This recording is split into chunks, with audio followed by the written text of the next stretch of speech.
Ishida is the type of character that you would expect to be broken due to his zoning capabilities. He can shoot from far away, he can shoot out trains of arrows to force you to attack. He even got a reawakening that makes him even stronger, but the moment you put him against anyone that has long range, you're done.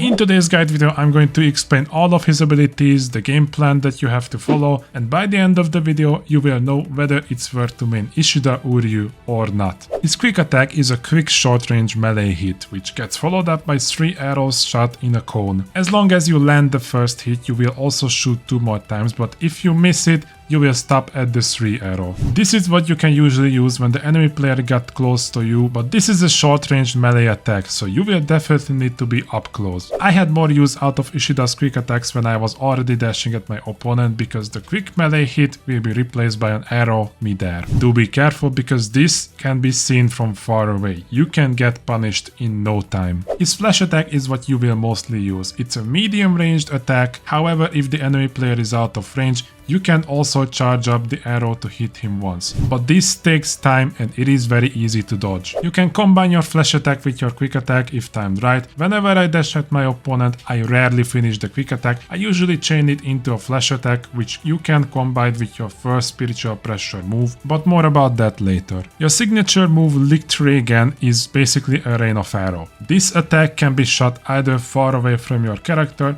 or even at your own feet. Not gonna lie, the range is just as bad as it is on his other attacks, so unless I have done a breaker on the enemy player, I don't really use this. But even then, it's kind of a waste. The way you can decide where the arrows will land will depend on where you have tilted the left analog stick before you let go of circle. So if you tilt the stick forward, it will be further away, but if you tilt the stick at yourself, it will be in front of you. Or just don't touch it at all. It's gonna be in between 2 range. You can also charge it up, but again, this shit is useless. Your first spiritual pressure move, Quincy Arrow, is a singular arrow which upon hit will teleport your character closer to seal the deal with even more arrows. This is pretty much a combo finisher. You cannot extend it unless you do a reverse action. The range, just like everything else, is pretty mid. You literally cannot zone with this guy, I swear. Unlike in my Bankai Ichigo guide when I have shown you a semi-difficult combo, I can only offer you a short but decisive guide on how to maximize your damage, so here are 2 combos that I do almost all the time.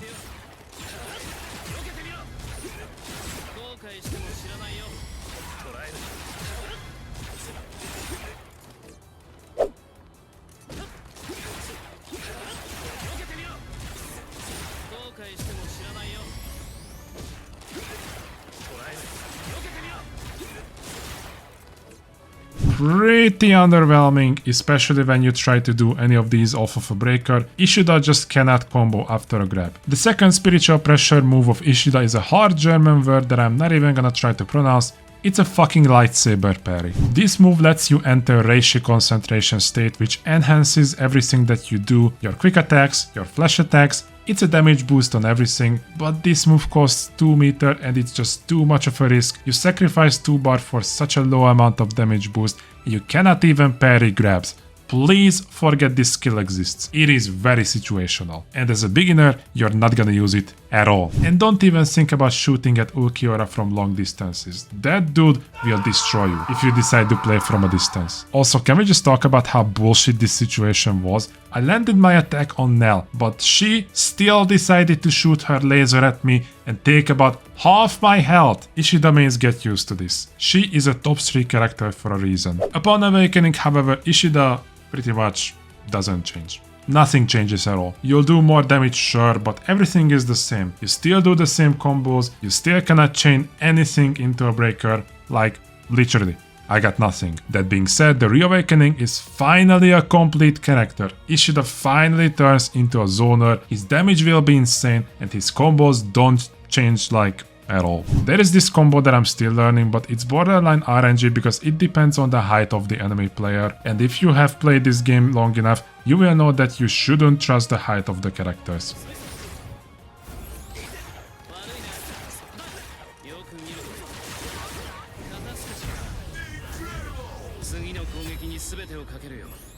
But yeah, this is the only change in your combos. You can do more flash attacks into flash attacks, basically. With all of that explained, you might wonder how you can even win games with Ishida, and that's exactly what I'm going to explain. First of all, you will need to forget that Ishida is a zoner. That bow is a lie. Consider him a medium distance melee character and most of your problems will get resolved. And just like with Bankai Ichigo, this will be a race to farm resources. You want to max out your evolution gauge to awaken, you want to reach sublimation, and you want to reawaken fast. Forget winning the game right from the start. The current meta of BLEACH Rebirth of Souls is too touching. With that in mind, there's only two ways of winning with Ishida. The first is to awaken before the enemy player and do a soul destruction by depleting his health completely. This way, you will destroy 4 Kompaku. After that, try to reach sublimation to delete another 5 Kompaku and GG's, you won the game. Easier said than done, I know, but if you play a defensive game, you can easily get the first awakening. Just make sure to pop a white reverse action at the start of the game and try to get another one by the time you awaken. The second way is the harder one, and this is what's usually gonna happen because there's a very good chance that you will get rushed down by characters like Grimmjow or Ulquiorra. If that's the case, then you have failed to delete 4 Kompaku before dying first,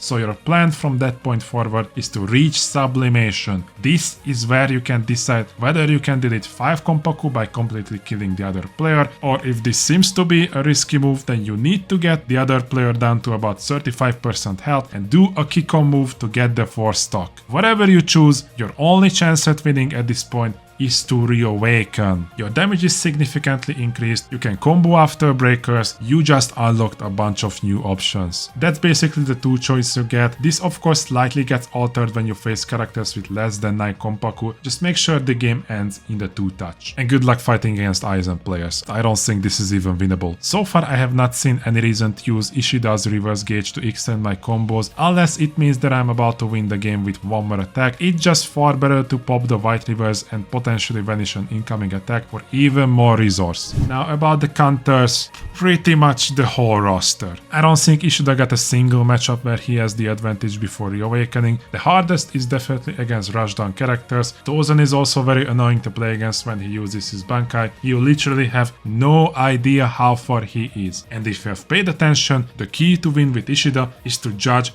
whether you can hit your opponent with your arrows or not. So even if you know his general location, you just cannot guarantee that your shots will land. You will need to get used to Ishida's range in every single form that he has and adapt to whatever you gotta fight against. There's no shortcut at how to learn the range of Ishida's attacks, just play a ton of games and pay attention to how long you can reach. This includes your grab as well. If you've been playing characters that get long range grabs, you're gonna have a hard time. That's pretty much all I have for Ishida in this guide. Before the patch, he had more options, but even then he was a bad character. He had better range, more combo potential, but I guess someone at Bandai got bullied by an Ishida main when the game came out and they just had to nerf him into the ground. The other day I played in the biggest BLEACH Rebirth of Souls tournament in Europe, which had more than $500 in the prize pool. Go ahead and check out that video. Hope you all have had a fantastic day, stay safe, on to next time boys. Peace!